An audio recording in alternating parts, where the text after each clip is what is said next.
A lawsuit against Boeing CEO was filed in U.S. federal court on Thursday in what appeared to be the first suit over an Ethiopian Airlines 737 MAX crash that killed 157 people.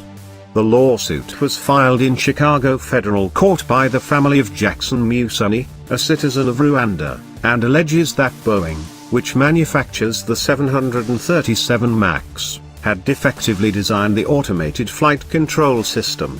Boeing said it could not comment on the lawsuit.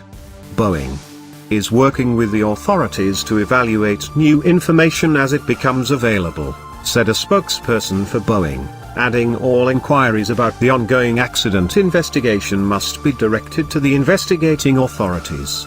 The 737 MAX planes were grounded worldwide following the Ethiopian Airlines disaster on 10 March, which came 5 months after a Lion Air crash in Indonesia that killed 189 people.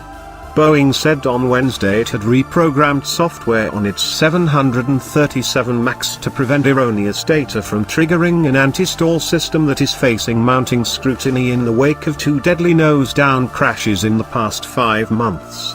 The plane manufacturer said the anti-stall system, which is believed to have repeatedly forced the nose lower in at least one of the accidents in Indonesia last October, would only do so once per event after sensing a problem, giving pilots more control. The crash of Boeing's passenger jet in Ethiopia raised the chances that families of the victims, even non-US residents, will be able to sue in US courts, where payouts are much larger than in other countries, some legal experts have said. Wednesday's complaint was filed by Musoni's 3 minor children, who are Dutch citizens residing in Belgium.